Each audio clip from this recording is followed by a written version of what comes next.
All right. Well, hello, everybody, and welcome to Inside D2Football with Chuck Bittner, Matt Wicki, Justin Polizzi, Chris Ferguson, Tony Nicolette. I am Brandon Meisner. What do we got in store for you guys tonight? Well, we'll have a new national champion. We're going to talk about that as Ferris State's quest for a three-peat comes up short in the first round of a game that shouldn't have happened in the first round.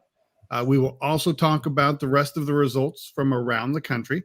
We'll also pick round two outcomes, and we will answer your questions, criticisms in the overtime segment where I think we are fired up and ready to go. So again, thanks for watching Inside D2Football. Thanks for making us part of your Sunday night, or for some of you, your time during the week. We really appreciate it. Tonight, we're going to start with what was obviously the game of the week. Like I said, a game that should not have happened at this juncture, but Grand Valley with a 21-14 win over Ferris State. The Bulldogs will come up short in their quest for a three-peat. Tony, you were there. Tell me about what you saw in this game. Yeah, Brandon. Well, first of all, it was a fantastic day. I mean, anybody who's lucky enough to get a playoff game in November and have weather like this was really great. But this was, for as much as we all talked going into last week that this game would be different than the one in the regular season, we were all correct about that, because they went back to rock fights in this game. This was the stars of the show in this game were Jim Lewis for Grand Valley State and Ryan Hodges and Tony Neese's nephew, Tony Neese, for Ferris State. The defensive coordinators had these games dialed in. Both teams were held 200 yards below their season averages in terms of offensive output.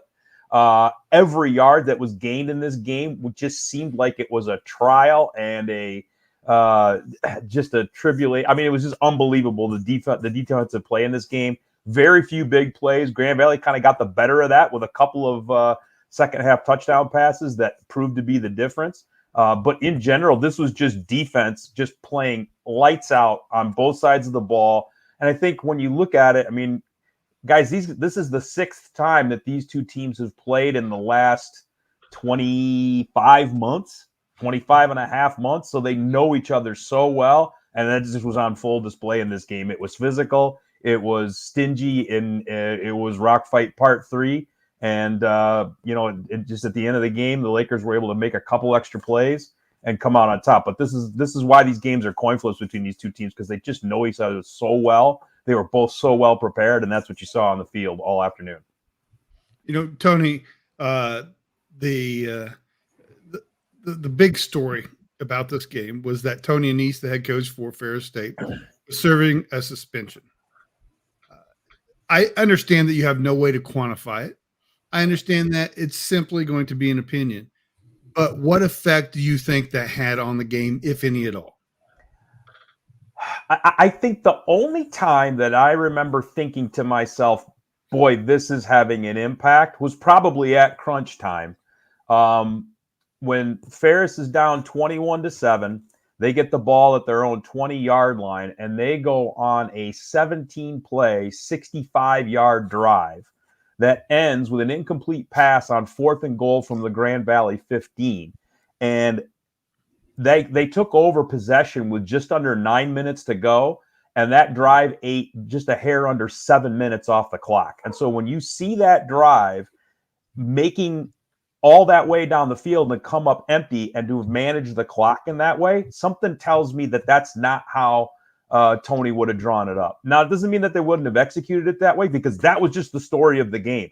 I'm not kidding. When I say every inch was a scratch and claw affair, it's what it was both ways. And so, I mean, it's not like that wasn't indicative of the game in its entirety, but when you're down 2 scores and it takes you that long to go down the field and then you still come up with empty, that to me was the only thing that really I kind of noticed, because the Ferris, their first half touchdown was on a brilliant 2-minute drill. So, I mean, game management, clock management, and that for a lot of the rest of the game really wasn't an issue. That was the only time where I felt like it may have made a difference. At the end of the game, Grand Valley's up 21-7. They got a punt deep within their own territory. Bad snap, fumble by the punter, whatever you want to call it. Ferris is able to block, end up scoring a touchdown to make it 21-14.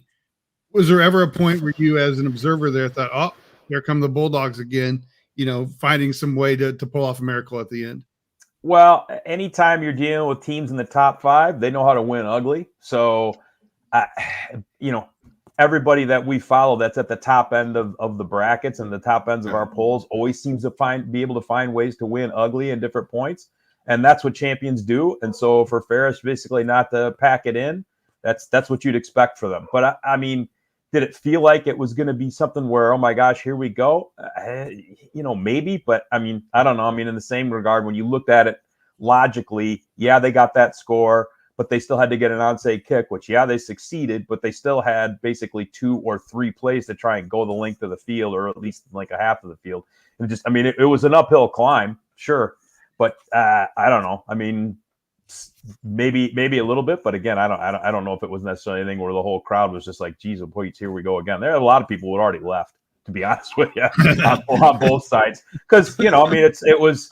Once that drive I was just talking about didn't net any points. I mean, it was a 2-score game. Grand Valley basically had to try and run the clock out. Ferris only had 2 timeouts left at that point, and so even when Grand Valley was getting ready to punt before that, I mean, they had run the clock down to under 30 seconds, I think. So it was the odds were long, even as the way it unfolded. You might not know the answer to this, and I apologize for putting you on the spot if you don't. But the score that got the Lakers up to 21 was a pass to Cody Tierney. If you watch the highlights, Sean Stevens is yelling at the other D-back as they're trying to chase him down. What happened that he was so wide open? Was there some kind of miscommunication, or what, if anything, were you able to decipher from all of that went on? The only thing that I could tell, and I actually was able to talk to a couple of other people after the game who had some bird's eye views of things. I honestly think it was just a miscommunication on the Ferris back end, and it was a blown coverage. At first, I actually honestly thought that somebody fell down, but I've actually replayed a couple of different times. I think it was just a bad fit in terms of somebody overbid on the play action, and it was a miscommunication on the back end, and it was just a busted coverage. And I mean, everybody's prone to that at some point. I don't care who you are. All right. And I wanted to also talk some of the things that I thought from the game, talking to Witt, talking to other people. What did you think of Malik Mitchell getting most of the snaps, or a majority of the snaps, considering you kind of never know which way the Bulldogs are going to head when it comes to the quarterback snaps? He got the majority of the snaps in that game, it seems like. Well, when they did move the ball, it was mostly through the air. I mean, they did end up with 182 yards passing. They only had 79 yards on the ground. And I mean, Carson Gulker, when he was in there, was only 6 of 11. And again, he tends to be, if there's a more predictable, approach offensively for Ferris, it's probably when Gulker's in there, because they're going to try and run power a little bit more. But he only ended up with, less than 2 yards a carry yesterday. He did take a big sack late that impacted that number. But I just think in general, the offense had a little bit more pop to it for Ferris when Mitchell was in there. And at different times, he was actually pretty successful in the pass game. But again, that was the thing, though. No real big plays. There really weren't any big plays in this game other than the Tierney touchdown that we just talked about. And then the third quarter touchdown to Daryl Johnson. Other than that, both teams, again, it was just so scratch and claw for everything. Right. You're old enough to remember this, Tony, but back in 2005, 2006, and then 2007, Grand Valley and Northwest Missouri had a heck of a rivalry going with championship games, and then one semifinal game. And during the semifinal game, Bob Davey, I believe, was the color analyst for the ESPN broadcast. And he said that it just seems like it's the same game that's been played now for the third time between Grand Valley and Northwest. Does that seem kind of like what, this was that kind of game that you remember from the mid 2000s between Grand Valley and Northwest, where it was going to be a reasonable score and it was going to be a battle for every yard the entire time? Yeah, it definitely felt that way. I mean, it was just, again, I sat there watching that game, and again, hear what I told you guys. These are two offenses that I'm pretty sure finished. If they weren't both in the top 10 in terms of yards per game, they're close. Right. Well, both those Grand Valley teams, was yards per play leader this year. Yeah, but I'm talking yards per game. And Grand Valley actually only ran 59 plays yesterday, so they were a little more efficient. I guess you got to give them that nod as well. But both those teams were held well below 200 yards below their season average. I mean, just in a playoff game, and you go out and you get close to half or a little more than half of what you're averaging. I mean, that's just again the level of play from those defenses was astounding. But yeah, I mean, it just again it felt a lot like the two games from last year, and your metaphor for those Northwest games from back in the aughts is apt. I mean, it was just scratch, claw, who makes the fewest mistakes, that type of thing. Right. We'll eventually we'll talk more about Grand Valley, I think, when we're predicting the next week's games and doing our pick'em. But let's talk about a few things before we move on about Ferris State. Obviously, their quest for a three-peat falls short. It's hard to do. Nobody's done it since North Alabama in the mid-90s. They're the third team to be able to attempt a three-peat. They've had a heck of a run. And I mean, obviously, they're not going away. And they're not going anywhere. Right, exactly. But this run has been pretty incredible. Also, considering that one of their losses this year was to Montana, who's ended up and had a really good season at the FCS level. So, correct. What they've accomplished is incredible, and obviously they're not going anywhere. But certainly need to pay some, give them some kind words, because what they've done is great. Unfortunately, as I said a couple of times, and I'm going to keep saying this, I am not going to give up on this. This game shouldn't have happened in the first round. It's ridiculous that it did, and something needs to be fixed, because this should have been a regional final or a semifinal or even a national championship game in some way, rather than 2 versus 3 in the first round. But and again, 2 versus 3 in our poll, which hey, that's not the be all end all, but I think most folks would agree with yourself. I think it is. Well, it is. Well, but my point is you've basically taken a 2 seed and a 5 seed and devalued both of them. Agreed. That to me is what you've done. I mean, if you're going to bother seeding teams, there should be some sort of reward for earning your way up to those lines. And if you're going to basically do this unseeded, whatever craziness below, you've basically taken the 2, 3, and 4 and either devalued them or overvalued them. Either way, you're taking away what the point of seeding is in the first place. Agreed. Congratulations, Grand Valley. You're in the 2 seed. You used to be able to get a bye for that. You no longer can. And your reward, you got to face your rival, the number 3 ranked team in the country, who lives, is about an hour away. We're going to fix this. Yeah. And Pitt's number 5. Yeah, that's true, Chuck. Yes. So, all right. Anyway, great game.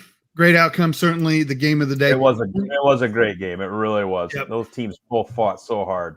Yep. All right. Let's go ahead and move on. And we're going to wrap up Super Region 3. The outcomes, not in doubt in a couple of these games, but nonetheless, Pittsburgh State comes away with a 35-14 victory over Indianapolis. The Gorillas only led 2-0 after 1 quarter and only led 15-7 at the half. I personally didn't give Indy enough credit going into the game, but they managed to be competitive throughout the game. Pitt ends up winning 35-14, as I said, but it was a 9-point game going into the fourth quarter. Chad Dotson did play for Pitt, and he was efficient again, 20 of 28, 282, 3 touchdowns. Ty Pennington is the second quarterback for Pitt. He carried the ball 8 times, 76 yards. So he made an impact on the ground. And Devin Garrison, Elite 100 player, 6 receptions for 93 yards. UND gained 336 of offense. So I thought that they showed well. And but nonetheless, we're going to see a great game next week when Grand Valley will host Pittsburgh State. A game that wasn't so close was Central Missouri at Henderson State. Henderson State at Central Missouri. Let me go ahead and bring up Super Region 3 bracket and switch that view, man. Bring that up so people can see the scores. Central Missouri wins this one easily, 56-14. They led 35-0 after one and 49-14 at the half and just shut it down. Zach Zabrowski had 467 yards passing. He had 7 touchdowns. Utterly ridiculous during the regular season. It's hard to remember numbers like that in the playoffs. Pospisil had 4 receptions, 69 yards, 3 touchdowns for the Mules. But they thoroughly dominated that game and will move on, and they will play at Harding, which I think makes one heck of an interesting matchup this upcoming week. All right. Going ahead and moving to Super Region 4. Let's start out.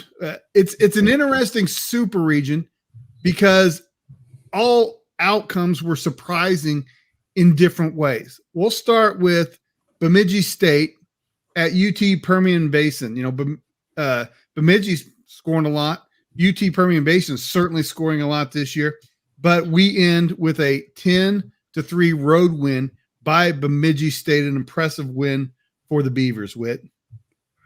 Yeah, in taking a look at it, we were all kind of thinking that this game was going to be high flying, and we were going to have, which team's going to be able to kind of hit the deep shots and everything else.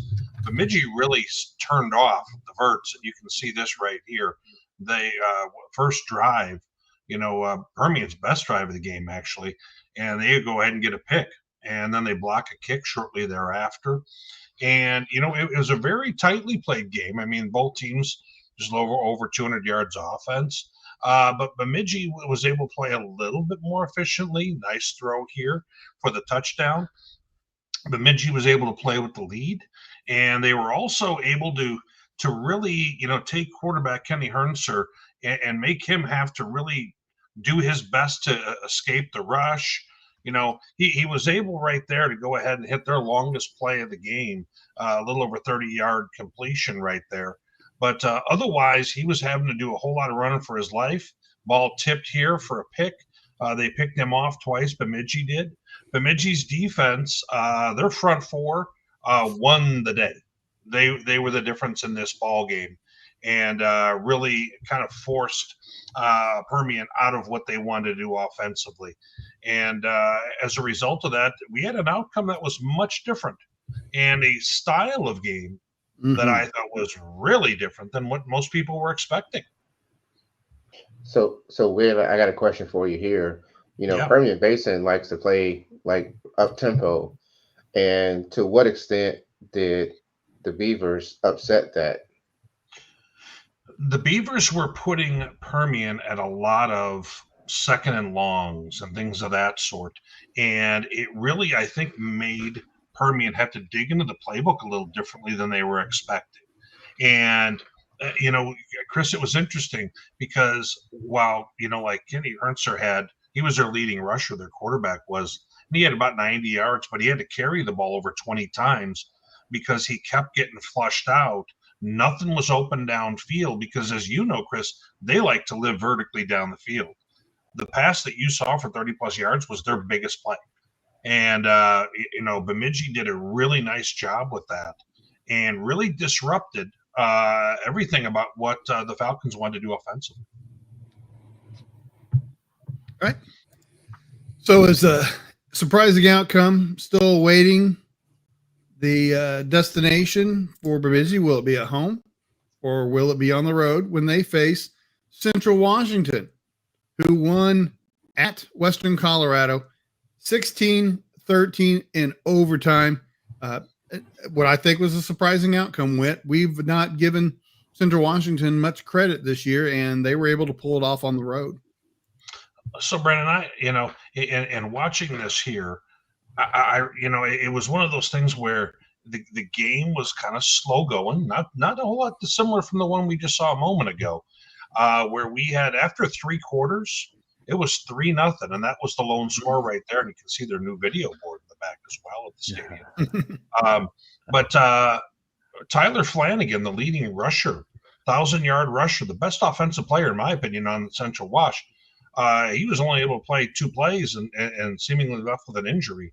But you go ahead here and you see physical ball game, still 3-0 here at this point.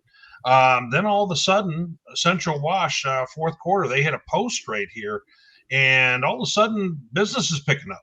And it's a 7-3 game. Then, we go ahead and roll left. Cameron would have been best to do that as well. And we go ahead and get a score. And this game's got a lot of excitement. And they kick a field goal, right before the final buzzer there. And we're going overtime. 50-50 ball on a 2nd and 15. And all of a sudden, Darius Morrison, he ends up with 2 touchdown catches, 9 grabs over 100 yards. And they're basically deciding to kind of end the season right there for Western Colorado, which I don't think a lot of people saw, including the announcing team that seemed really surprised by that.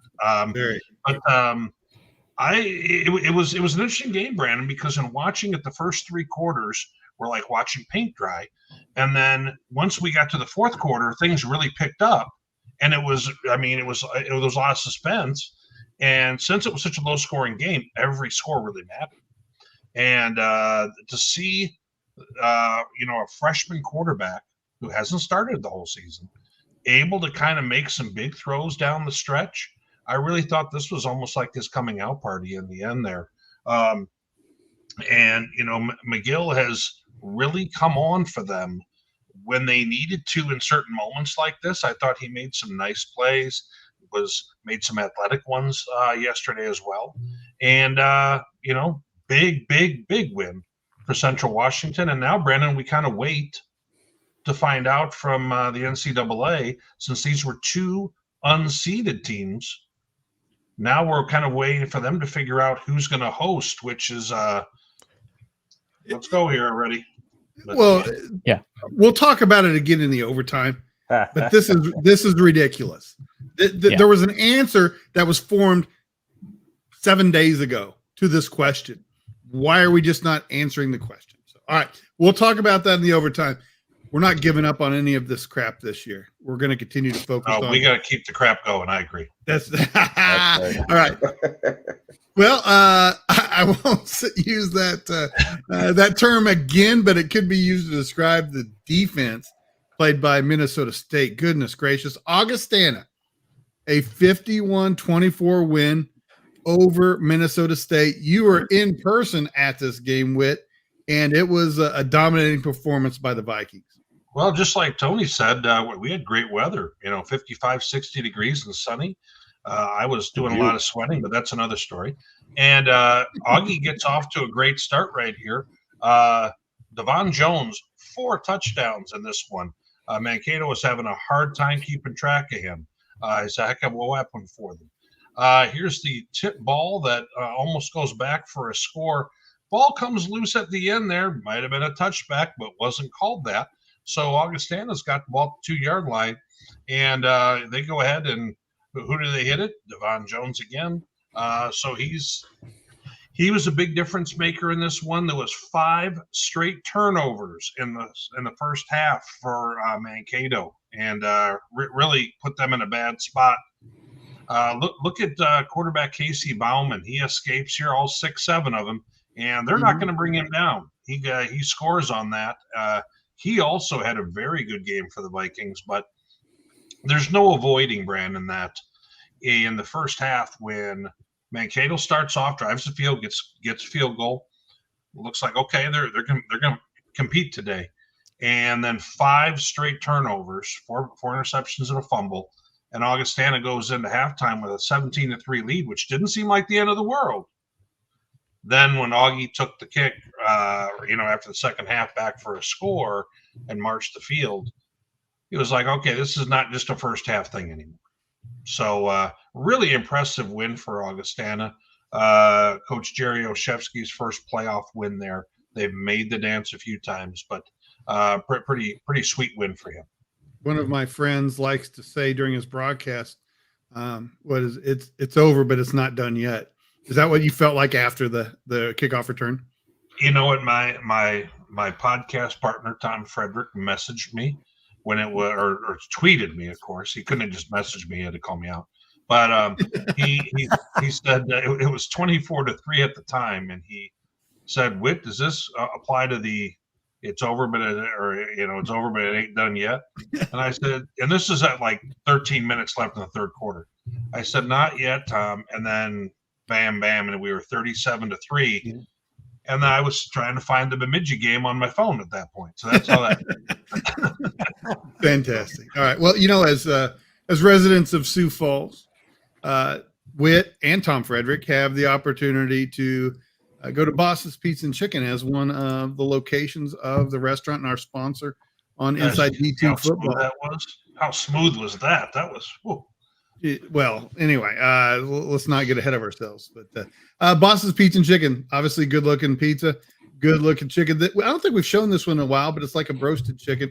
Looks good. You guys know I love the wings.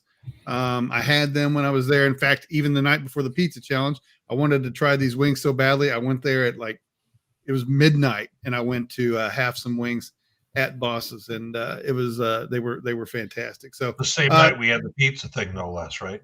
Well, the night before, but yeah, I had to exercise. I had to exercise for the next day is what that was. We call that working out in the fat community. Yes.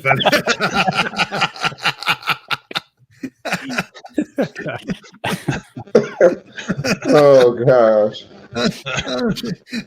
All right. So any case, go to the website, mobile or desktop, look in the upper right.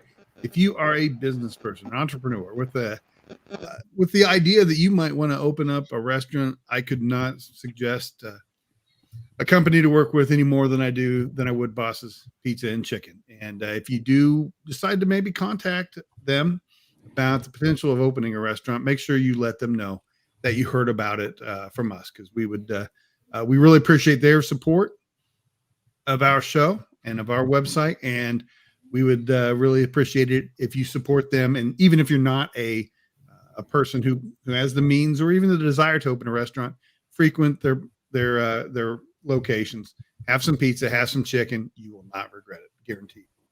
All right, let's move on to Super Region 2, guys. We're going to talk about this in the overtime because Todd Cooley not happy with the way the bracket shook out, and we're going to show you that in the overtime because he called it the Gulf South Conference Playoffs. And let's start the Gulf South Conference Playoffs talking a little bit about Delta State. Oh, gosh. Let's talk about Delta State and West Florida. Delta State wins 49-14 in a rematch and gets revenge. And Justin, how were they able to dominate West Florida like they did?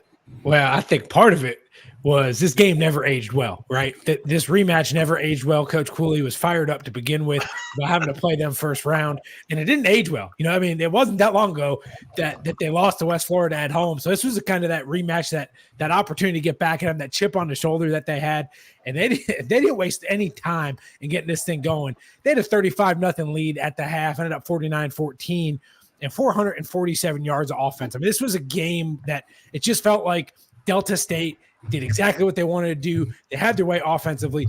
Defensively, they kept the Argos quiet. They couldn't do anything in the first half, which was really surprising from what we typically see from a West Florida team.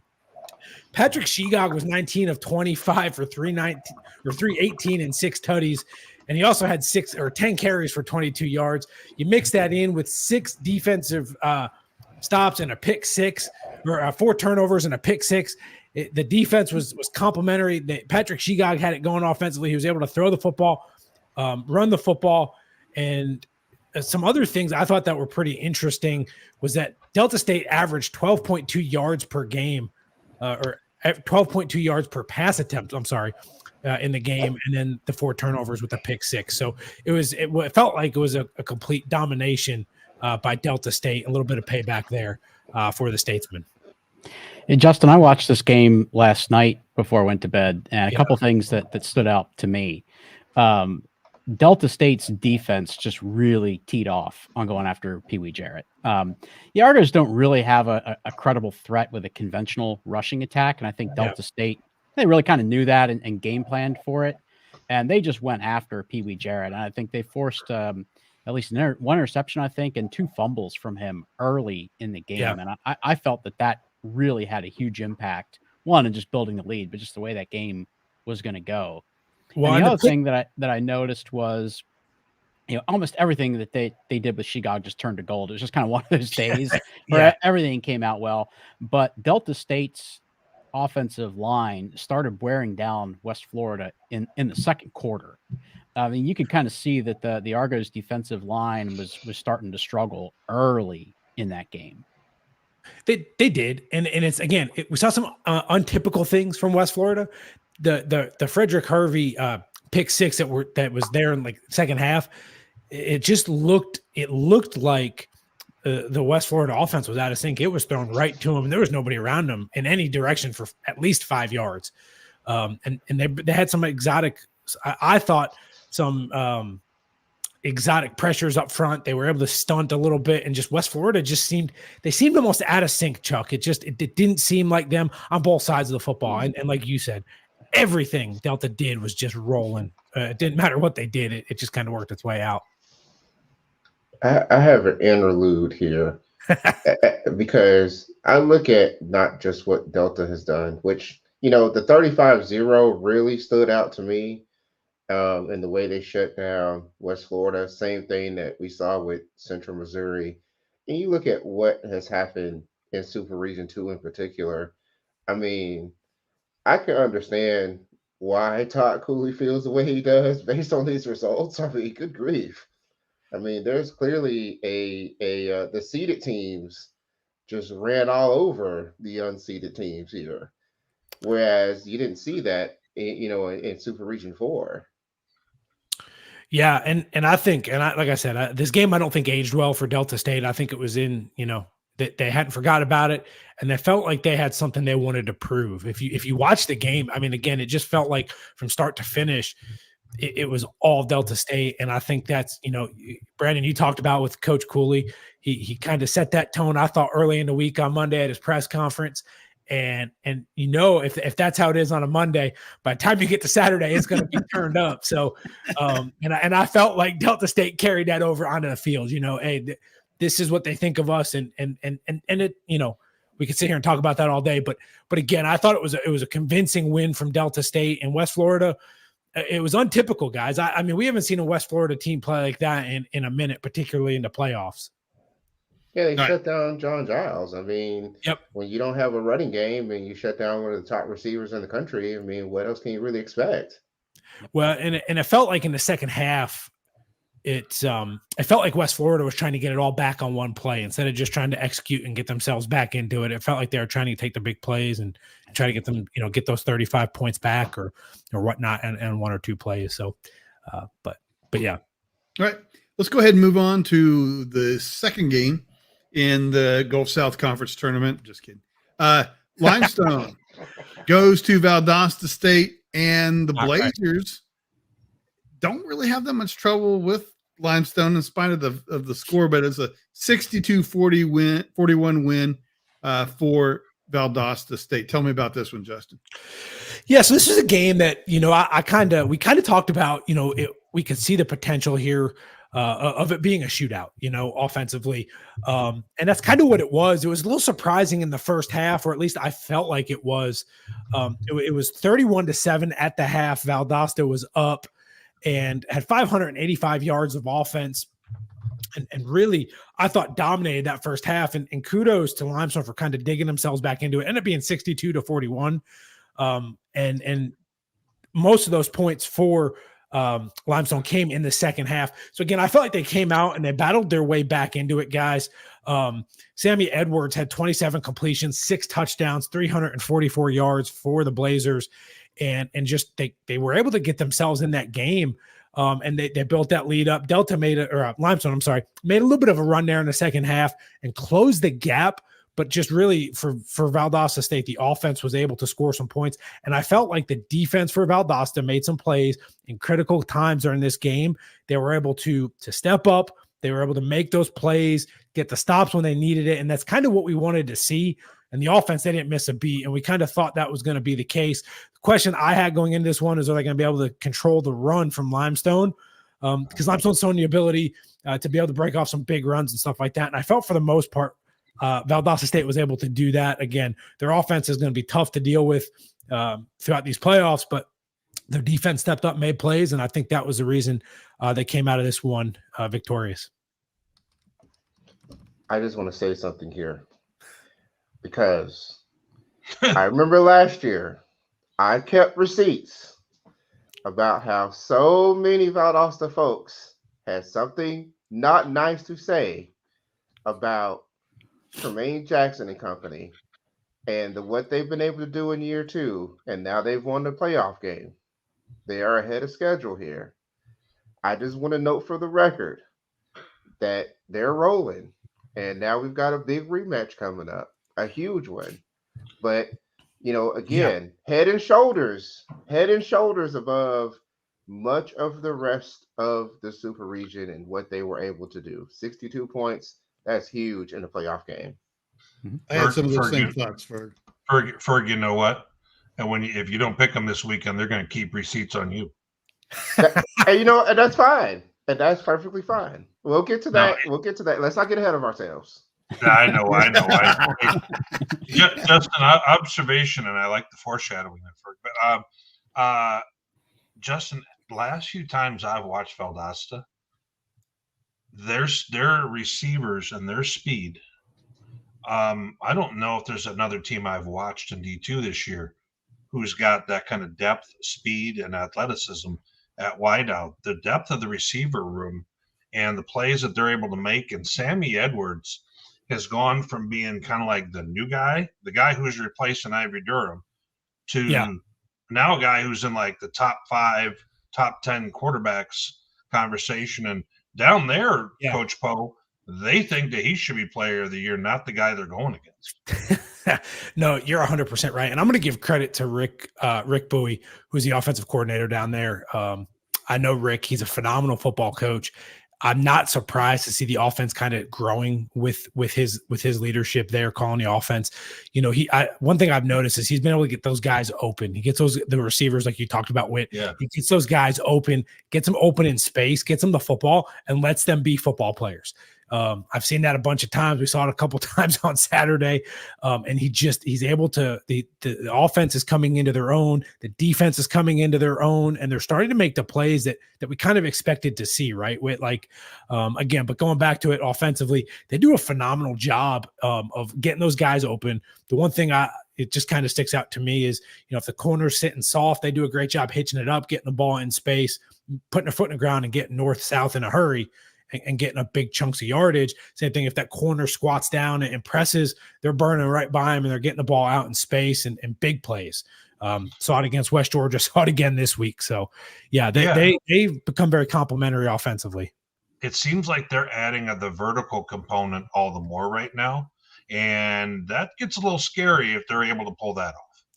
Well, and if you do that, it really opens up those run lanes inside, right? That's one of those things I think we've seen before in the past. Is just when you can throw the football or when you can run the football, you have to load the box and you get one-on-one matchups on the outside and you give those guys opportunity. Who are you going to double or who are you going to single? Leave them open. Right. You know, if you sit soft, now you have safeties coming up trying to make, you know, on run fit. It just becomes it's a cat and mouse game where you kind of get the leverage, you get the momentum if you're Valdosta to being able to do that. Those guys on the outside, and particularly if you got that quarterback that can get that ball out there, and he knows how to make those reads. He knows how to read the defense and get the ball out there. You're going to see some big explosive plays. And I would say, as we look ahead to this coming week, and we'll talk more about it, but this is a different Valdosta team. They have gotten better every week, and they've grown into their own, and we're seeing that right now. I think they're playing their best football of the season, and they showed that on Saturday. Agree. All right, let's go ahead and move to the last game. And I'll be honest with you, to me, this was the most interesting game in Super Region 2. Everybody knows why. Super Region 1 member Shephard was shipped to Super Region 2. They played at Lenoir-Rhyne. It didn't go well for Shepherd, though. A 63-17 win, and LRU just dominated this one, Justin. They did. And you talk about playing your best football this time of the year. That's what Lenoir-Rhyne's doing right now. Lenoir-Rhyne scored first, and Shepherd answered. It was 7-7 there, about 4 minutes to play in the first quarter. And then after that, it just seemed like it was all Lenoir-Rhyne. They had 617 yards of offense, 461 of it in the air. Sean White is making the most of his opportunity under center. 25 completions, 5 touchdowns, 398 yards for the quarterback. They had 461 yards total in the air. That they set all sorts of records on Saturday, but it just felt like the Bears offensively were clicking. They put up points, they put up yardage, and then the defense. Kudos to that defense and that defensive staff. They buckled down. It was 35-17 at the half, and they shut them out in the second half. And I think it goes to that coaching staff and those kids and that grit. They were able to find out a way. Yeah, they had that lead in the first half, but it felt like domination in the second half. They shut that thing down, and it was all Lenoir-Rhyne. They were able to get it going offensively. The receivers that Sean White was able to hit the receivers in space. They were making plays. There was a couple times the receivers on the perimeter just flat out made the DBs miss, put a foot in the ground, shuffled, put their foot in the ground, went left, right, and the DBs had no answer for it. The run game was there. The run game is complementing that pass game that we've seen. When you have Dwayne McGee in the backfield, you have to load the box. You can't let him run on you. We saw that. And then defensively, you got guys like John Ross May and that defensive front. Good grief. I mean, they're just getting after the quarterback, not giving him any time, pressure. Andre Jefferson, 4 tackles, 2 sacks. It just goes on and on. It was a career day, and it felt like utter domination by the Bears on Saturday. And I think they're playing their best football of the year right now, particularly the last 2 weeks. You might as well put John Ross May in there to catch a pass, because he sure got one on defense with the interception. Yeah, absolutely. Absolutely, Ferg. I mean, I didn't know what to expect in this one just because, Shepherd, a little surprising this year. I didn't know how they'd match up. And I think it was just they really answered the bell. I felt like they answered the bell and said, hey, wait a minute. I don't know if they felt like, hey, why did it get switched or whatever, or, I don't know, but they just kind of, to me, it was like, all right, we're going to handle our business from here on out. We have an opportunity, and they're taking advantage of it week to week. So again, I could sit here and talk to you about the stats and the records that they wrote on Saturday all night long. But I mean, again, just playing really, really good football at this point in the season. Yeah, one thing I would just kind of throw out there is the maturation of Sean White. He struggled last year, and to have carried this team at that quarterback spot this year, what he's been able to do, it certainly warrants recognition. Yeah, and he lost the job earlier in the season too. You want to talk about that, Justin? He was actually taken out of the lineup for a while and came back in the last couple of games. It's just been incredible. Yeah, Jalen Ferguson had taken over at quarterback, and then I believe he had gone out. I think he got injured or banged up. And since Sean White has been in, I mean, it's basically pin his ears back and go. And it's just he's got the hot hand right now at quarterback, and it's something it's really interesting because you have the ability to, when you have different quarterbacks, but the team still continues to grow. It talks about that maturation of a team and of a program. And I think that really says a lot about the program that they've built at Lenoir-Rhyne, where it doesn't matter. It's that next man up mentality. And if you get that opportunity, you go in and you make the most of it. And the guys are playing for that. The guys are just doing their job, because you see that you see the running backs.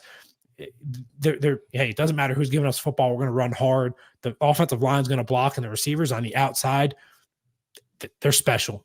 They're special, and they're making plays. And again, it doesn't matter who's under center. I mean, it does, but it doesn't, right? Like, they're going to do their job, and they're going to play for each other. And we've seen that with them. And that's a pretty special characteristic and trait, I think, for a team to have. Right. Let's go ahead and move to Super Region 1, where there was another interesting game for the reason that you guys know that I think. But let's start out with the earned access New Haven Charger putting up a pretty good fight against Charleston, but Charleston wins at home 52-44. Chuck, what are your thoughts on this one? Well, that game didn't really get to 52-44 the way you might think that it did. You kind of think this was a back and forth shootout. Charleston actually jumped out to a 24-0 lead in this game, and I thought, oh, good Lord, this game's over, because 24 points is a lot for New Haven. They don't get there all the time. New Haven has been very limited offensively all year. They have a great defense. 52 points from Charleston was actually a bit surprising. Chargers have a great defense, but they have been very limited offensively all year. But boy, you have to give a lot of credit to them for two things. One, getting off the mat when they were down 24-0 in the first half of that game, and then finding some answers that they haven't really found all year, to be able to come back and make this a one-score game at the end. I actually had a shot, with an onside kick there in the last couple of minutes to maybe even get down and tie this football game, and maybe even take the lead. So very, very interesting game. I totally dismissed it, guys. I was at the Kutztown Virginia Union game, and of course, once things started, I'm on the NCAA's website, because God forbid we give you a mobile app for this fancy championship pass that we're going to charge you for. So I'm on the NCAA's website trying to figure out how to put in credentials and access the game.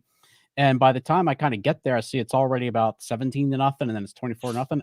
I totally dismissed this game. And I didn't know that New Haven had actually come back until I got back to the house.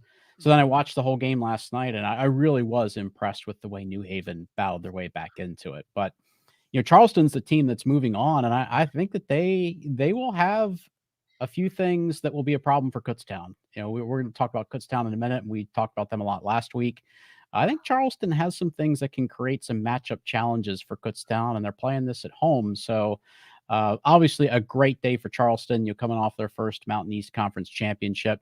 Siobhan Wright had 6 rushing touchdowns in this game. We've talked about some of the quarterbacks, and that was something that stood out. In a lot of games, there were quarterbacks that had huge days. Siobhan Wright, who was the Mountain East Offensive Player of the Year, 6 rushing touchdowns in a playoff game like this. That's hard to do. So huge props to him, and a great day for the Eagles.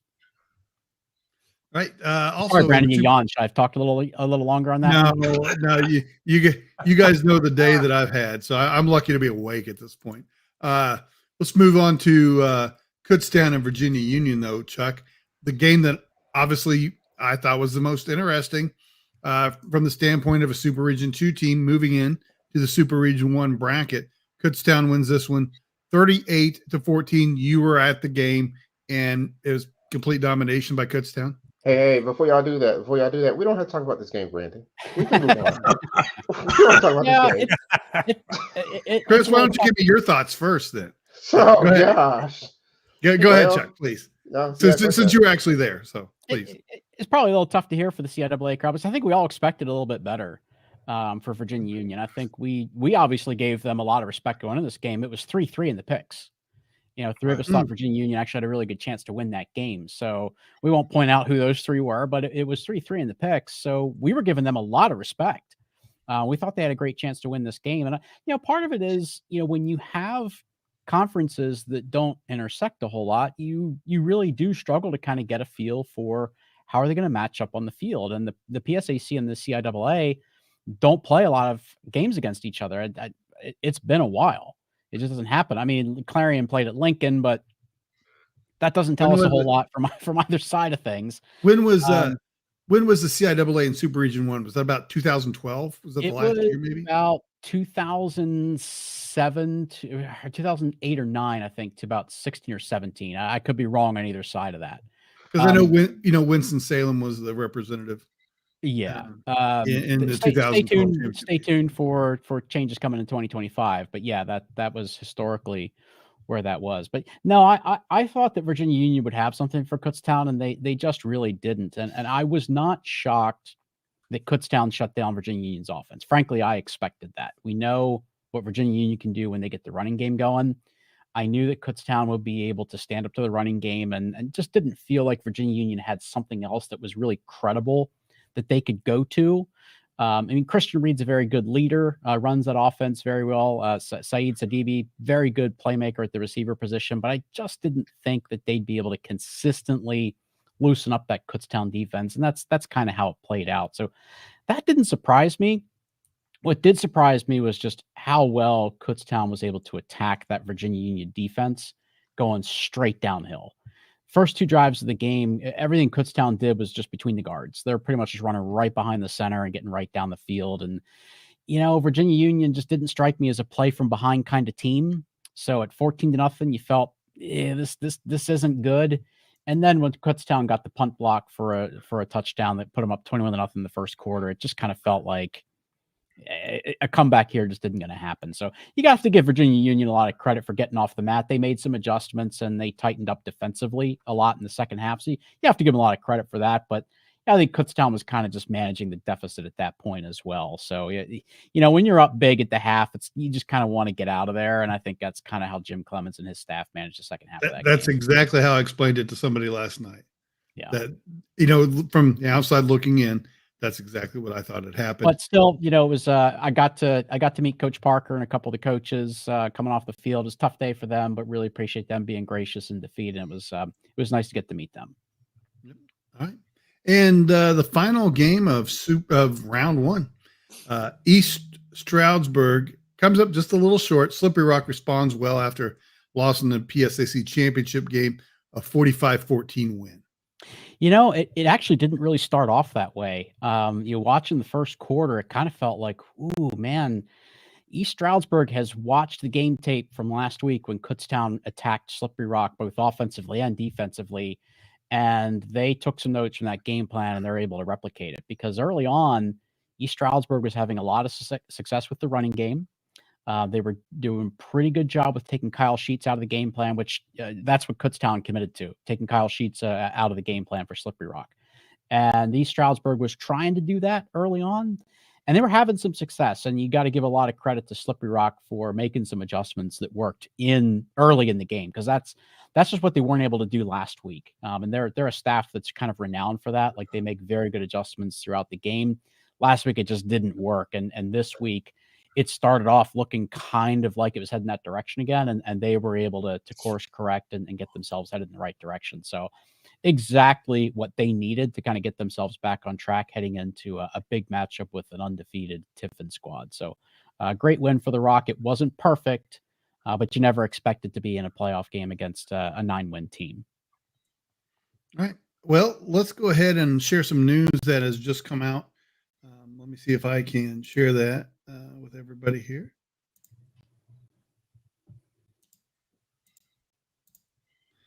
It looks like, let me change the layout, gentlemen. Breaking news is what we're getting at here, guys. That's exactly right. I got to push buttons and talk at the same time, not necessarily the you have enough trouble doing those things separately, much less exactly. So there we go. Finally came up. Bemidji State will be hosting Central Washington in the SR4 playoffs. Be a 1:00 local kickoff at Chet Anderson Stadium for Bemidji State. So an answer that we should have had 24 hours ago, we have now. So I'll be honest, Brandon. I'm mildly surprised. Why? I'm happy for my. I thought it was that. I thought it was going to be a Bemidji. I don't even know what the question was. Can you explain to me what you thought the question might be? No, because Central Washington, whether it was myself, whether it was when Chuck and I were digging around with the regional stuff, Inkblot, anybody had Central Washington at 5, and Bemidji at 7. Okay. However, when all of the committee members go to place their vote, Brandon, and they go all do them privately, the question becomes two things with Central Washington and Bemidji. Is if you're going to go vote the teams, how do you not see the NAI loss that Central Washington had? I realize it was a team that made the playoffs and is now bringing their equipment Monday, Montana Tech. But at the same time, it's an NAI loss. And it is what it is, guys. This isn't against Northwestern or Morningside or something like that, if we're going to be real honest with ourselves.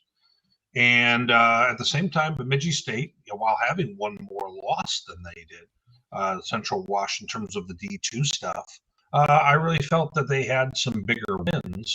So it really comes down to how they really would have voted.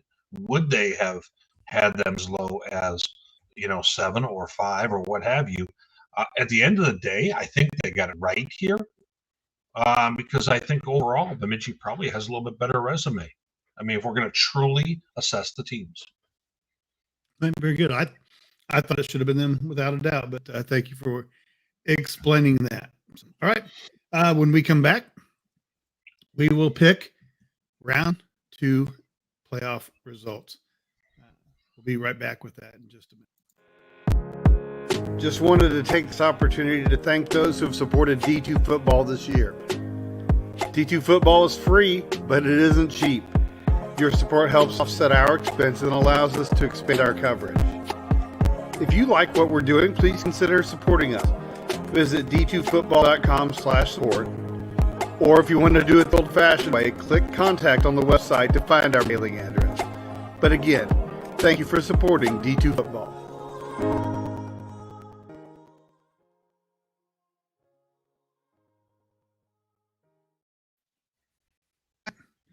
Welcome back, and it is time to take a look and predict the outcome for for second round games across the country.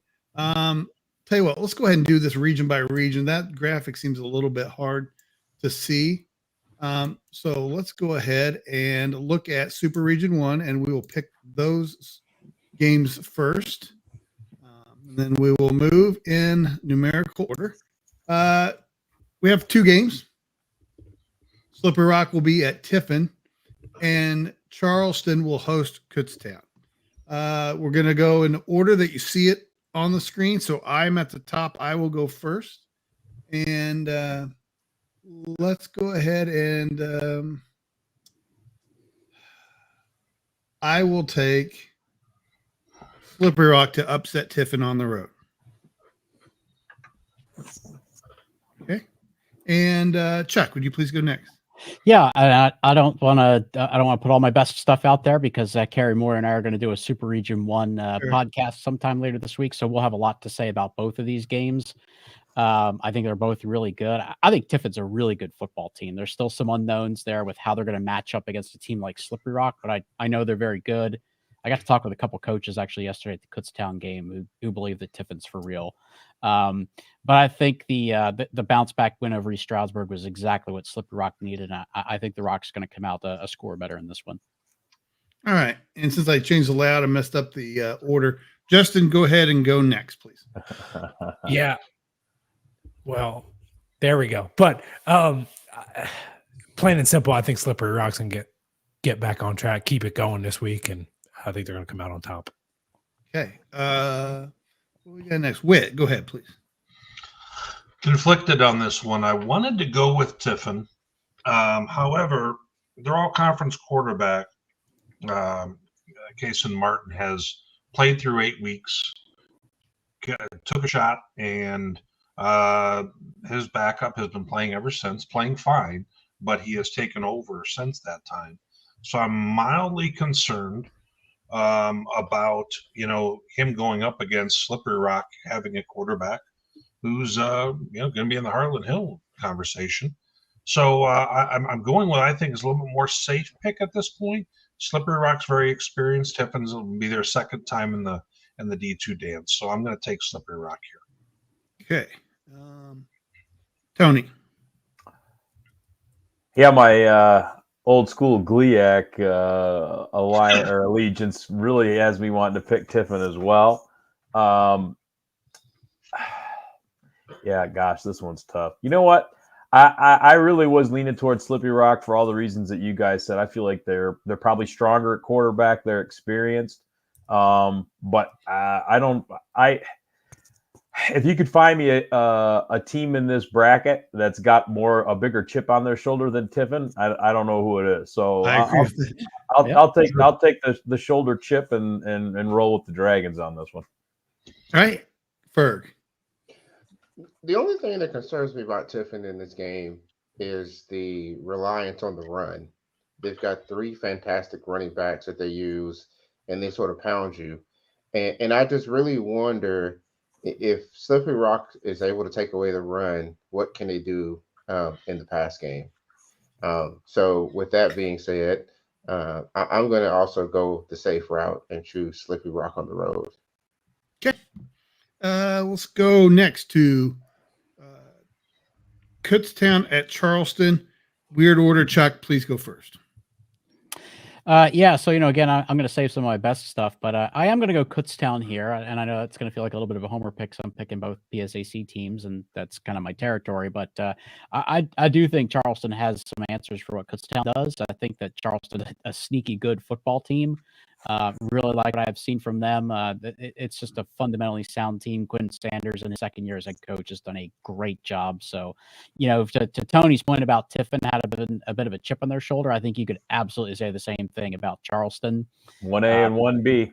This is a team that's very, very close to being undefeated. They lost on the road to a pretty good Fairmont State team.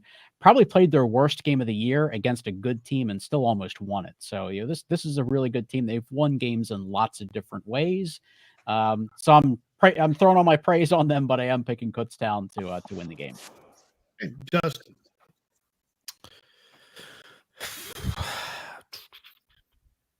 Kutztown. Okay. Whit. I really want to pick Charleston in this one. I'm impressed with what they can do offensively. Obviously, they like to run the ball, and they're good at it. I just think that this may not be the easiest match now with Kutztown and how well their defense is playing at this very moment. Kutztown's a little bit more experienced in some of this stuff with regard to the postseason. I'm going to take Kutztown here. Okay.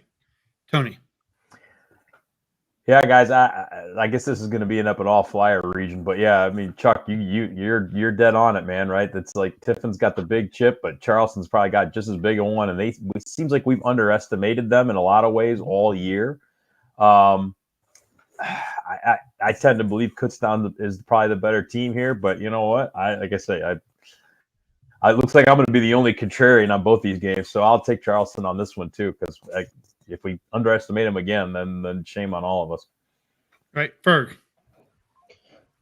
You know how we kind of gotten into these super regions, and one conference tends to dominate the number of teams in the playoffs in their super region. So I need Charleston to look me in the eye right now, because I need to say something here. I need you to understand that we cannot have an all PSAC final. Okay. I am also going to roll with you because I do believe that you can overcome what Kutztown can throw at you. Ooh. Henceforth, I also will go with the Golden Eagles here. All right. And I will pick Kutztown. Very impressed with last week's win. And back to the last two games. Let's move to Super Region 2 and start with Lenore Ryan's visit to Benedict. And Justin gets to pick first. Well, I think if Lenore Ryan continues playing the way we've seen him play the last 2 weeks, I think Lenore Ryan is going to win and probably not leave any doubt in it if they continue to play. Benedict's had a great season. I think they're a very good football team. I just don't know if they can play at the level that Lenore Ryan's been playing at. So I'm going to take Lenore Ryan in this one. Right, Whit. I really wanted to pick Benedict in this one. I think they're defensively up front. I think they may get after Lenore Ryan a little bit here and there. At the same time, I think Benedict, after their game last year and their showing, I think this is a prove-it game for them. And I think Lenore Ryan's already kind of gotten a little bit, off their shoulders right now with regard to they've already won a playoff game to get here. So they're going to be a little more relaxed. I like Lenore Ryan on the road in this one. Okay. Tony.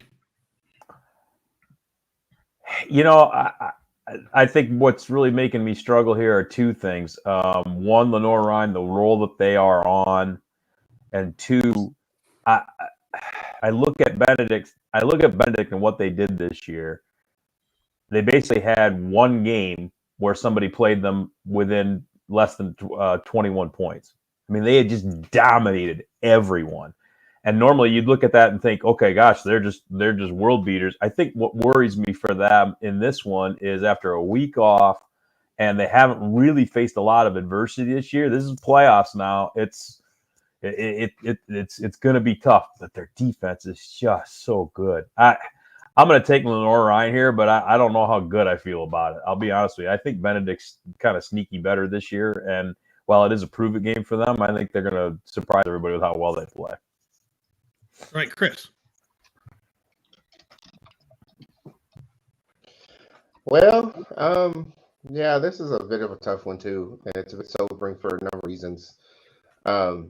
It's very likely that whenever Benedict's season ends, that Chennis Berry, their head coach, probably will be going to the FCS. He's been linked to a number of different jobs there. Deservedly so. Jeez. And deservedly so, absolutely. Mm-hmm. So if there's any way for Benedict to sort of rally around that and try to make the best of what's left of the season, that's certainly a rally cry. But my concern with them is Lenore Ryan has just a lot of weapons to go at him. And I think that's my concern and the reason why I'll go with Lenore Ryan in this one. In most of these picks, my gut tells me to go with Bren's that are 4 and 5 years in some cases, but the trend with Benedict was a very short one, and that was to be beaten in the playoffs last year in the first round. They've got to prove it to me. I'm going to pick Lenore Ryan in this one. And Chuck, you get the last word on this game. I almost kind of wonder if this is one of those situations where the bye week is not an advantage for Benedict, just because, they played so well. They won 11 straight games, and then you kind of take that week off. Obviously, resting up is certainly, there's a lot to be said for that, but it kind of breaks up your momentum a little bit. And Lenore Ryan's coming off the 2 best games they've played all year. So, they're kind of in that, mentality now that they just want to keep it rolling. I think this will be a better showing for Benedict this year in the playoffs. And if they win, it certainly will not shock me, but I'm going to go with Lenore Ryan. And I'd like to congratulate Benedict on their playoff win this Saturday. All right. All right. Next one. We have, Valdosta State traveling to Delta State. And it's your turn to go first, Whit. Well, Valdosta on this redemption tour that Ferg alluded to earlier has had a chance to get West Florida. And I think this is maybe the time now where, as well as they're playing, I'm going to take Valdosta on the road in this one. In what I think could be a pretty high-scoring game and one of the best games in this round, in my opinion. Okay. Tony.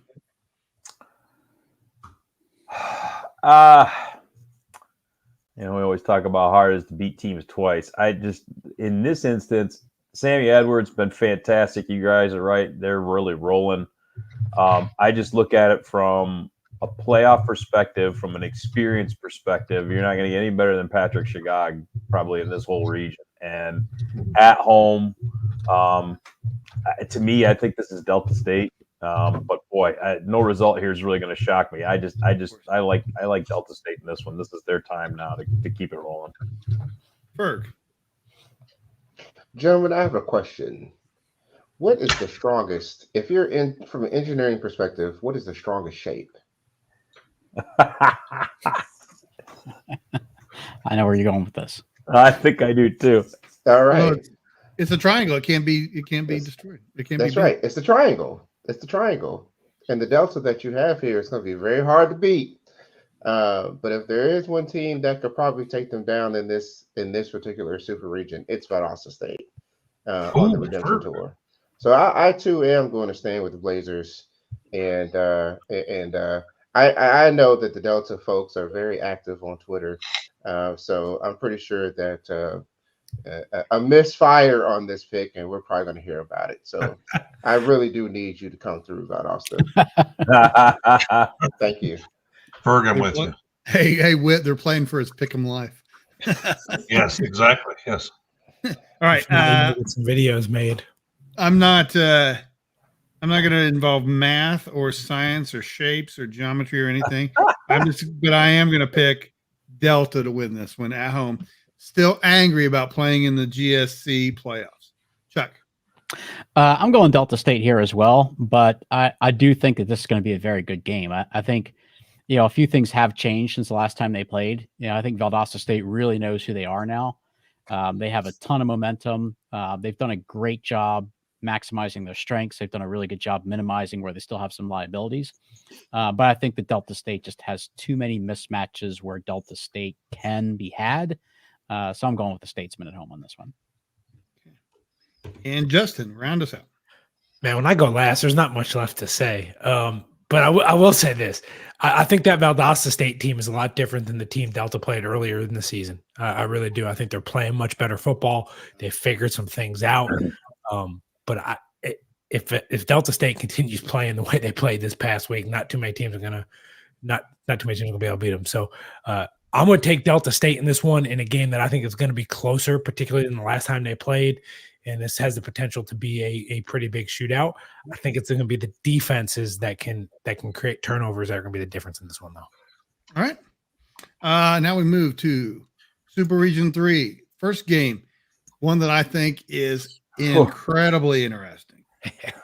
Central Missouri at Harding. Let's go ahead and pick that one first. And Tony, you get to start. Oh my gosh. I am at a loss here, guys. I'm going to take Central Missouri just strictly on a hunch. But man, I mean, if anybody's going to keep that offense tamped down, I mean, Harding. Ugh. I'm taking Central Missouri, but I basically it's a coin flip to me. Okay, Ferg. This is going to be the first time I'm going to take a 1 seed, and I do like Harding to. Every time we look at playoff Harding, we always look at them as going against a team that's a high-flying offense a lot of times, and they find ways to keep the game very close. Yes, they do. And so, to me, I think that's going to give them a chance rather than what they experienced from their Great American Conference stablemate last week. When I look at this one, I think in order to beat Harding, because of the style that they play, the team has to be satisfied to play complementary football. First of all, it's hard to stop Harding. But second of all, they go on long drives, control the ball so much, it's going to limit the number of possessions that a team has, especially this year with the clock rules being modified a little bit. I don't know that Central offensively is a team that is going to be stopped by anyone who does not play the style of game that Harding does. So the question becomes, can Harding playing that style beat Central? And I'm actually going to pick the Bisons at home to beat the Mules because I believe that their offense will actually frustrate the Mules offense by not letting them be on the field. Going to go with the Bisons. Chuck. Fascinating matchup, guys, for all the reasons that some of you already said. I mean, four shutouts for Harding this year. It's just such a great defense. The way they're able to stand up to Henderson State and what they do.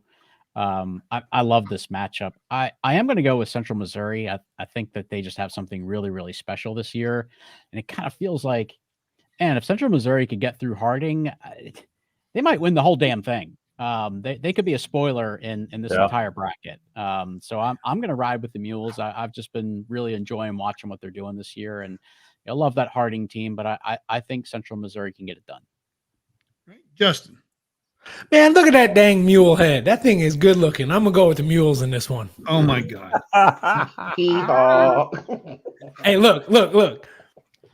The damn mule has the head of a donkey, and I've been called a hell of a lot worse on Twitter, so we're going to ride with the damn mule. Hey, I promise to never do that again if you wouldn't talk about it. All right. Not bad.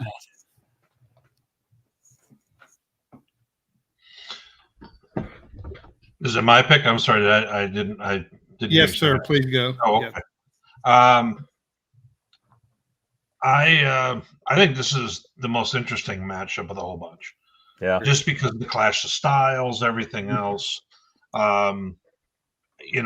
I'm struggling with it like you are, Brandon, as to is that really going to mess with the tempo and the being in rhythm that the Mules are used to? Now, I tell you right now, if you're GAC folks and people Harding folks are going, okay, who's the Central Missouri team? Yeah, they're the one who just boat raced that Henderson team that played you close. Mm-hmm. So that's a little bit of a concern right there. But the clash of styles and the way Harding, runs the flex bone, and man, when you play them, as I've said before, it's like playing a team, with running clock. And I think they're going to really take away the amount of plays Central Mo is going to be able to run in this football game. I'm taking Harding to win at home. Okay. Moving to the second game in Super Region 3, Pittsburgh State is at Grand Valley. First meeting ever between these two blue blood programs. I'm really excited about it. Ferg, you pick first. Grand Valley. I'm going to go with the Lakers as well. Chuck, please go. Grand Valley. Yeah, I think the Lakers win this one. Justin. Grand Valley. Whit. I'm far and away my biggest concern if I'm Pitt State is Grand Valley getting after my quarterback up front. 100%. I really think that Grand Valley leads the country in sacks right now. And I mean, you've seen the way they've gotten after Ferris before, and they changed Ferris because of that. I still think that because of Pitt State's defense, they will be able to stay in this football game. I have Grand Valley winning in a very close game. Okay. And Tony, you're the final one for this game. So I'm with you, Whit, on Grand Valley's ability to get after the quarterback. I think that's going to be a significant play in this game. And I'm going to throw you the converse. I think Pitt State's inability to get after the quarterback is going to play a role here. They only have 16 sacks for the season. And if Grand Valley can establish any kind of a run game and Cade Peterson's then able to go play action at all, and he's either not pressured or he's escapable, I just think Grand Valley is going to be able to move the ball pretty efficiently in this one. I like the Lakers here as well. Okay. All right. Moving to Super Region 4. Let's talk about the first game. Colorado Mines hosting Augustana. It's time for me to go first. I'm going to pick Colorado School of Mines. Chuck. I think this is a really tough matchup for Mines because I think that we have probably undervalued Augustana for most of the season. Probably just because the early part of their schedule was kind of light, and then they had the tough loss against Wayne State. But I think we've probably undervalued Augustana. It's a really good football team. They have a lot of offensive weapons. They play very physical defense. I think that this is a tough matchup, but I think it's also just a really tough ask to go to Golden and win this one. So I'm going Colorado Mines, but I think it's close. Okay, Justin. Man, look at that dang Viking head. Oh, my God. I'm real disappointed when dang Blaster whoops its tail on Saturday. Mines. The logo is one of the best, for sure. I don't know that it's determining who's going to win or not. Oh, yeah. Tony. Mines, baby. Tony, go ahead. To me, I'm with what everybody said about Augustana. I think we have undervalued them, and I think this is a team that can give Mines some issues. That said, I also think Mines has kind of got the mantle now of, hey, until you do something about them, especially in terms of this region. Prove to me that you can't win or you won't win. Yeah, exactly. Somebody's going to have to do something about them. Until that happens, I'm taking Mines. All right, Chris. I'm going for the upset here. I think Augie is pretty hot right now. And I just think that bodes well going into a game that could be very offensive heavy. So I like, as much as I like Mines, and if they get past this, then I think they're going to fare very well going forward. But I think it's going to be a very big test for them. And I'm going to choose Augie in the upset. Okay, Whit. You guys recall last year, Mankato went to Mines, had them at 21-7 at one point and let them off the hook. This Augustana team is better than that Mankato team. They're better defensively. They're more complete offensively. Jared Epperson is a fantastic running back.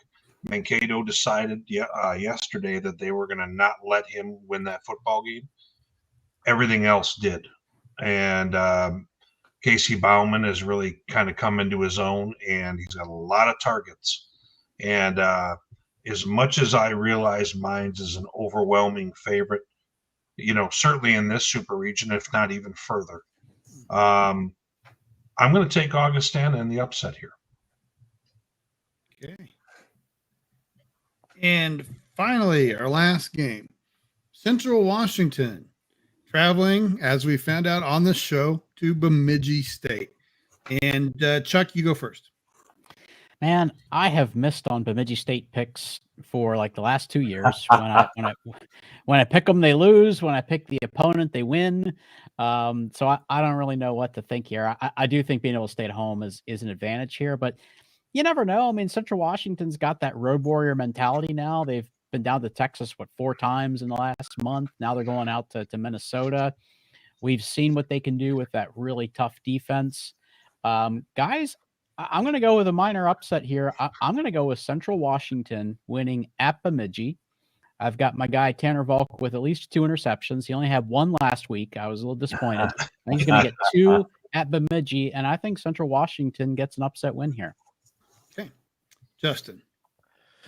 And Justin, if you pick a team based upon a logo, I will kick you out of the studio. I'm just telling you. Right, go ahead, please. No, I think, and you said it was a minor upset, Chuck. I think it's a good thing to be home, particularly this time of the season. But when you have to travel, like a team like Central Washington has had to travel this year, it galvanizes you. It makes you a little bit tougher, particularly as you go. I think that counts for something when you get this late in the season, having to go on the road to Bemidji. So I'm going to take Central Washington. Okay. Whit. With Tyler Flanagan seemingly having a shoulder or whatever he had when he went off the field when I was watching yesterday, the fact that, I think he's their best offensive player. I think they were able to win a low-scoring contest with Western Colorado yesterday, because I think Western Colorado probably made a bad decision and decided to play that kind of game with them. And I don't think Bemidji's going to need to play that kind of game. I think Bemidji's got enough of an explosive offense. Bemidji plays damn good at home. I got the Beavers in this one. Tony. Yeah, so for we talked about 1A of underestimateds on the year is probably Tiffin. 1B might be Charleston. 1C's got to be Central Washington, because I feel like I know I've missed on them a lot this year. I think maybe we all have a little bit. And I get the whole, they're used to traveling, they're used to playing on the road. They've basically been doing it all year. I understand how it galvanizes them. I think I'm with Whit here. I think Bemidji State is so tough to beat at home. And at some point, yes, it galvanizes you, but at some point you run out of gas too. And so to me, Bemidji's at least a little bit more experienced, I think, in terms of playing pressure games and what have you. And so I'm gonna take Bemidji at home. Hey, Chris.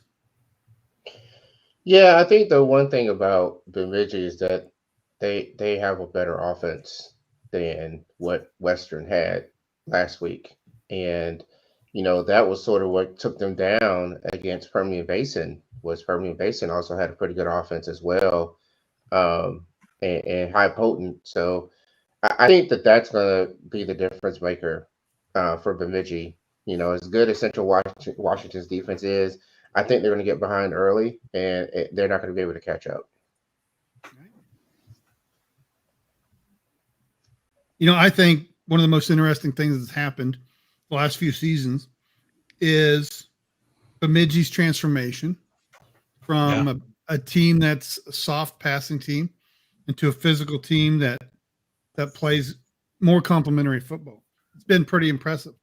Having said that, Central Washington is not going to fear, number one, going on the road, number two, playing in any weather that Bemidji can throw at them, likely.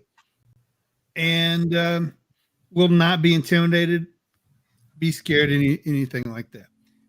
But I think Bemidji is going to win at home and move on to the Super Region 4 finals. All right. Let's go ahead and want to just remind you to follow us on social media. Like, share this video, depending on the platform. You can follow us on all the social medias at D2Football. You can also see on the screen, you see all of our Twitter accounts, or X now, sorry, and would appreciate you following us there. Tell your friends about us. You are our marketing team. We'd really appreciate that. People who say, I love X, I love Y, I love Z. Tell your friends that you do, and help us grow the website and this show.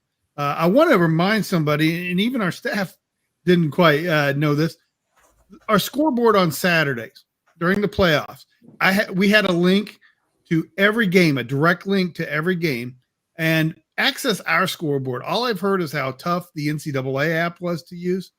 You can go to whatever game you want, click on the video icon. It will take you to that direct link. I had no problem with it on Saturday, either by phone or desktop. And so just to make your Saturday more simple, go ahead and access our scoreboard. Anyway, and last thing, wanted to remind you that we have the biggest collection of the best fans of Division II football in the country on our message board. Sign up. I'll get you this approved as soon as possible. It's not an automatic setup because I do like to keep people I like to protect everybody from spam. And there's a heck of a lot of it out there. Wanted to thank KELO, WCHS, WXMI, WFMZ, WBTV, KODE, KMID, Huddle, and Chuck and Matt for their help today, especially those two. Wasn't feeling good today. I haven't felt good until the last hour or so, and I want to thank them for doing some heavy lifting for the show tonight. A reminder, overtime will be next. We're going to take a break. I'm going to take a short break, and then we'll be back with lots of questions, criticisms, and things that we're going to get off our chest. So stay tuned for that. But for anybody that is not going to stay for the overtime, we do appreciate you joining us for Inside D2 Football, and we will see you next week. Stay tuned for the overtime.